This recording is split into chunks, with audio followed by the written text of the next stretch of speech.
Court से राहत के बाद नारायण राणे का पलटवार, कहा महाराष्ट्र को नहीं बनने देंगे पश्चिम बंगाल। उद्धव सरकार को नारायण राणे की चेतावनी, बोले बर्दाश्त नहीं होगी बीजेपी नेताओं के खिलाफ बयानबाजी। उद्धव ठाकरे को थप्पड़ मारने वाले बयान पर कायम है नारायण राणे, कहा मैंने कुछ भी गलत नहीं बोला। कोर्ट से नारायण राणे को राहत के बाद बीजेपी में जश्न, नांदेड़ में कार्यकर्ताओं ने बांटी मिठाइयां। मुंबई में बीजेपी कार्यकर्ताओं ने पटाखे फोड़े, नारायण राणे को राहत मिलने के बाद मनाया गया जश्न। नासिक पुलिस ने नारायण राणे को भेजा है नोटिस, 2 सितंबर को पुलिस स्टेशन में पेशी। संजय राउत को बॉम्बे हाईकोर्ट से राहत, उनके खिलाफ कोर्ट ने खारिज की 39 साल की महिला की याचिकाएं। राउत और कुछ और लोगों पर महिला ने लगाया था पीछा करने और उत्पीड़न का आरोप। बेनामी संपत्ति एक्ट के तहत महाराष्ट्र के कैबिनेट मंत्री छगन भुजबल और उनके बेटे भतीजे के खिलाफ 100 करोड़ से ज्यादा की बेमानी संपत्ति को लेकर इनकम टैक्स विभाग ने दर्ज की है शिकायत। इन बेमानी संपत्तियों में नासिक में शुगर मिल, मुंबई, सेंटाक्रूज और पनवेल में जमीन शामिल है। इनकम टैक्स का आरोप है कि शेल कंपनियों के जरिए खरीदी गई थी संपत्तियां। मुंबई में बीजेपी ने कल्याण सिंह को श्रद्धांजलि दी, पार्टी दफ्तर में जुटे नेता और कार्यकर्ता। औरंगाबाद में कांग्रेस का विरोध प्रदर्शन, केंद्रीय मंत्री राव साहब दानवे के बयान को लेकर नाराजगी। मुंबई से सटे कल्याण में सुरक्षा गार्ड पर जानलेवा हमला, सीसीटीवी कैमरे में कैद हुई घटना। मुंबई में कोरोना के मामलों में उछाल, 24 घंटे में 343 नए मामले सामने आए, 4 की मौत। 4 अगस्त के बाद आज आए इतने ज्यादा मामले। महाराष्ट्र में 24 घंटे में आए हैं कोरोना के 5031 नए केस, 216 मरीजों की मौत हुई। महाराष्ट्र में कोरोना के डेल्टा प्लस वेरिएंट के 107 मामले सामने आए। बुधवार को आए डेल्टा प्लस वेरिएंट के 27 नए केसेस।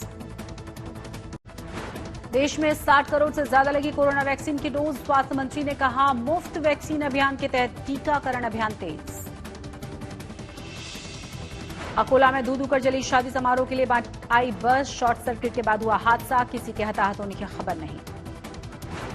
गुजरात में 2 सितंबर से शुरू होगी 6ठी से 8वीं क्लास तक की स्कूल, कोरोना गाइडलाइंस का पालन करना जरूरी होगा। सेंट्रल रेलवे ने टोक्यो ओलंपिक में खेलने वाली सेंट्रल रेलवे की हॉकी खिलाड़ी वंदना कटारिया, सुशीला चानू, मोनिका और ई रजनी का किया है सम्मान। 15 अंकों की मामूली सी गिरावट के साथ बंद हुआ सेंसेक्स, निफ्टी 10 अंकों की बढ़त के साथ बंद। आरबीआई ने नए डिजिटल पेमेंट प्लेटफॉर्म्स पर लगाई है रोक, रेगुलेटर ने डेटा सेफ्टी चिंताओं के चलते किया है फैसला। नोटबंदी के मुकाबले कोरोना काल में लोगों ने सबसे ज्यादा किया डिजिटल लेन देन, बाजार में घटा नोटों का चलन। नोटियाई निवेशक गुजरात, राजस्थान और महाराष्ट्र से हैं। आईपीओ में पैसा लगाने वाले आधे से ज्यादा निवेशकों ने लिस्टिंग के दिन ही बेच डाले अपने शेयर। एयर इंडिया के कर्मचारियों की कुछ डिमांड्स को मान सकती है सरकार, एयरलाइंस के निजीकरण को लेकर ले सकती है फैसला। भारतीय स्पोर्ट्स गुड्स का निर्यात 3700 करोड़ रुपए तक पहुंचने का अनुमान, जिम बैंक के मुताबिक 2019-20 में 2063 करोड़ का निर्यात।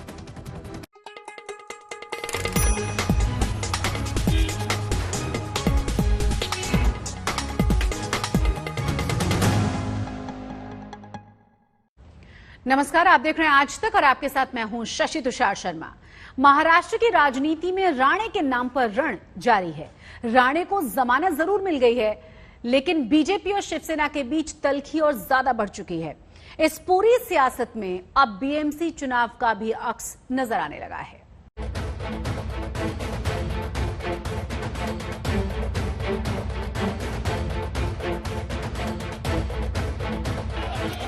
महाराष्ट्र की राजनीति में राणे के नाम पर रण मचा हुआ है। जब गिरफ्तारी नहीं हुई थी तो शिवसेना वाले बवाल मचाए हुए थे, जब गिरफ्तारी हो गई तो शिवसेना वाले जश्न मना रहे थे, जब गिरफ्तारी हो गई तो बीजेपी वाले प्रदर्शन करने लगे, और जब जमानत मिल गई तो बीजेपी वाले पटाखे फोड़ने लगे। मगर विरोध और समर्थन की इस लड़ाई ने महाराष्ट्र की सड़कों को पाट रखा है। कुछ समर्थन में है, कुछ विरोध में है। दोनों में समानता सिर्फ इतनी है कि दोनों ओर से नारेबाजियों का दौर है। लेकिन कार्यकर्ताओं की इस नाराजगी और समर्थन के बीच सियासी तूफान मचा है। बीजेपी कह रही है कि उद्धव सरकार तानाशाही पर उतर आई है।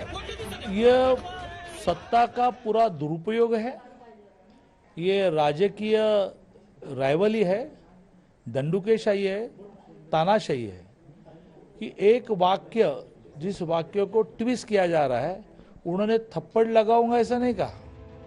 खुद केंद्रीय मंत्री नारायण राणे कह रहे हैं कि उनके अच्छे व्यवहार का कुछ लोग फायदा उठाने की कोशिश कर रहे हैं। कानूनी व्यवस्था है, उसके मुताबिक उन्होंने मेरे बारे में शिकायत की, वो सेक्शन के मुताबिक मेरे को वहां से बोला कि कोर्ट में आपको हाजिर करना है। अरेस्ट मिरेस्ट तब तक कोर्ट में जाने तक मार तक मेरे को किसने अरेस्ट नहीं किया। उनकी रिक्वेस्ट पर मैं कोर्ट में गया। नारायण राणे की गिरफ्तारी भले ही कुछ घंटों के लिए हुई हो, लेकिन इसके मायने ने दिल्ली की राजनीति को भी गरमा दिया, क्योंकि 20 साल बाद ऐसा हुआ था जब किसी केंद्रीय मंत्री को इस तरह से गिरफ्तार किया गया। इसीलिए केंद्र के तमाम मंत्रियों ने महाराष्ट्र सरकार के खिलाफ मोर्चा खोल दिया। तरीका अपनाया गया महाराष्ट्र सरकार के द्वारा, ये संवैधानिक रूप से बहुत खराब संकेत है, उसका मतलब अमर्यादा की गई है।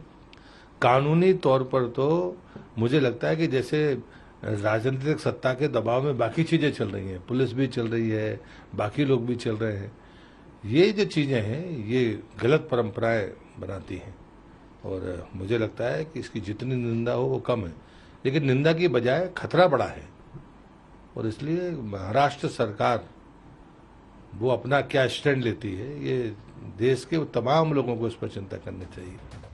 इधर शिवसेना भी राणे पर हमलावर है। अपने मुखपत्र सामना में शिवसेना ने राणे के खिलाफ जमकर भड़ास निकाली है। तो यूं समझिए कि राणे के नाम पर महाराष्ट्र की राजनीति सुलग रही है, मगर इन सब के पीछे बीएमसी का चुनाव भी एक बहुत बड़ी कड़ी है।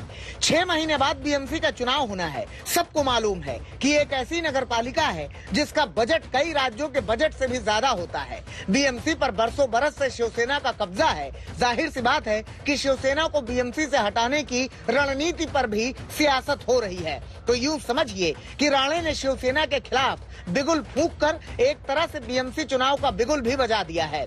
मान के चलिए कि उद्धव के खिलाफ बयान और राणे की गिरफ्तारी से शुरू हुआ ये बवाल बीएमसी चुनाव के पहले थमने वाला नहीं है। मुंबई से सौरभ वक्तानिया के साथ आज तक ब्यूरो।